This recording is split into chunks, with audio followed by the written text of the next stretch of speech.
আমরা স্পষ্ট করে বলতে পারি যারা ফ্যাসিবাদের দোসর এবং যারা আধিপত্যবাদীদের অনুকূলে গড়ে ওঠা তাদের কোনো চুক্তি বাংলাদেশের মানুষ মানে না।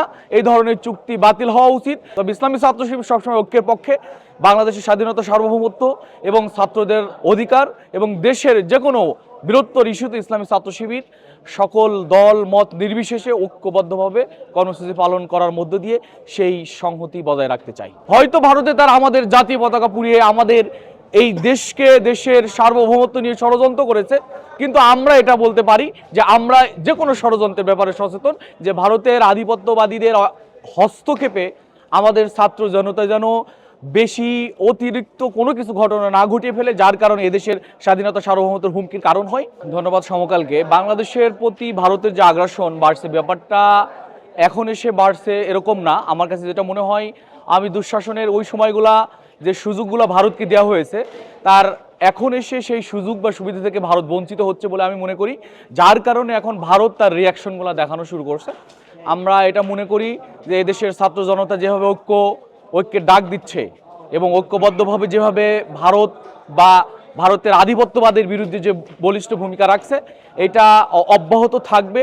এবং আমরা মনে করি আমরা আমাদের দেশ ছোট হতে পারে, আমাদের স্বাধীনতা, সার্বভৌমত্বের জন্য আমরা সকলে মিলে ভারতের আধিপত্য সহ যে কোনো আধিপত্যবাদের বিরুদ্ধে সোচ্চার ভূমিকা পালন করবে ইনশাল্লাহ। এখানে আসলে সকলে জাতীয় ঐক্য ডাক দিয়েছে, ব্যাপারটা এরকম না। এখানে জগন্নাথ বিশ্ববিদ্যালয়ের সাংবাদিক ভাইদের জোটের সাংবাদিক সমিতি সহ তিনটা সংগঠনের জোটের একটা আয়োজন ছিল। এখানে কয়েকটা ছাত্র সংগঠনকে ইনভাইট করা হয়েছে। এখন অসংখ্য ছাত্র সংগঠন আছে। তবে আমি মনে করি এই আহ্বানটা হলো সূচনা আর কি, ঐক্যের ডাকের সূচনাটা জগন্নাথ বিশ্ববিদ্যালয় থেকে শুরু হলো। এটা আশা করি যে ডিবেট হতে পারে, আমাদের ভিতরে আলোচনা পর্যালোচনার মধ্য দিয়ে একটা পর্যায়ে যেতে পারে। তবে আরেকটু দেখার লাগবে আর কি যে এই ঐক্যটা কোথায় যায়। তবে ইসলামী ছাত্র শিবির সবসময় ঐক্যের পক্ষে।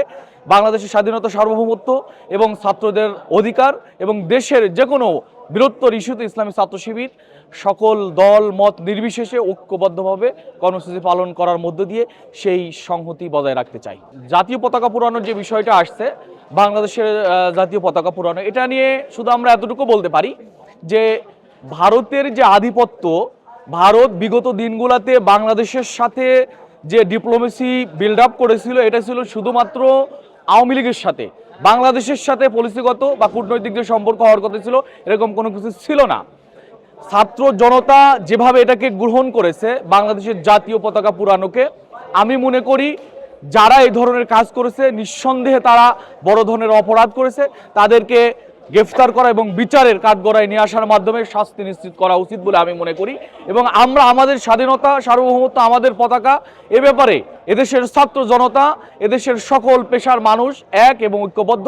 কাজেই হয়তো ভারতে তারা আমাদের জাতীয় পতাকা পুড়িয়ে আমাদের এই দেশকে, দেশের সার্বভৌমত্ব নিয়ে ষড়যন্ত্র করেছে, কিন্তু আমরা এটা বলতে পারি যে আমরা যে কোনো ষড়যন্ত্রের ব্যাপারে সচেতন এবং আমরা বলিষ্ঠ এবং আমরা যৌক্তিক জবাব দেওয়ার জন্য সবসময় প্রস্তুত।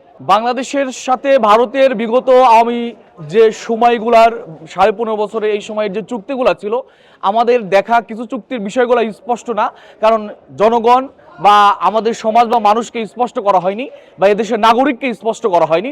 কিছু বিষয় ছিল স্পষ্ট। আমরা স্পষ্ট করে বলতে পারি যারা ফ্যাসিবাদের দোসর এবং যারা আধিপত্যবাদীদের অনুকূলে গড়ে ওঠা তাদের কোনো চুক্তি বাংলাদেশের মানুষ মানে না। এই ধরনের চুক্তি বাতিল হওয়া উচিত। বাংলাদেশের স্বার্থে যে ধরনের চুক্তি হওয়া উচিত সেগুলা নতুন করে এই মুহূর্তে এসে এখন অন্তর্বর্তীকালীন সরকার বা নেক্সট যখন ইলেকটেড গভর্নমেন্ট আসবে, যারা ফ্যাসিবাদের দূষর হিসেবে ভূমিকা রাখবে না, বরং ফ্যাসিবাদ বিরোধী, তাদের মাধ্যমেই নতুন চুক্তি হওয়া উচিত বলে আমি মনে করি। ছাত্র শিবিরের পক্ষ থেকে আমরা স্টেটমেন্ট দিয়েছি এবং আমি নিজেও পার্সোনালি আমরা প্রচার চালিয়েছি যে ভারতের আধিপত্যবাদীদের হস্তক্ষেপে আমাদের ছাত্র জনতা যেন বেশি অতিরিক্ত কোনো কিছু ঘটনা না ঘটিয়ে ফেলে, যার কারণে এদেশের স্বাধীনতা, সার্বভৌমত্বের হুমকির কারণ হয়। বরং আমরা এক এবং ঐক্য, তবে এমন কোনো কিছু করা উচিত হবে না যার কারণে আমাদের জাতিগতভাবে আমরা ক্ষতিগ্রস্ত হব। এটার ব্যাপারে অবশ্যই ছাত্ররা সচেতন।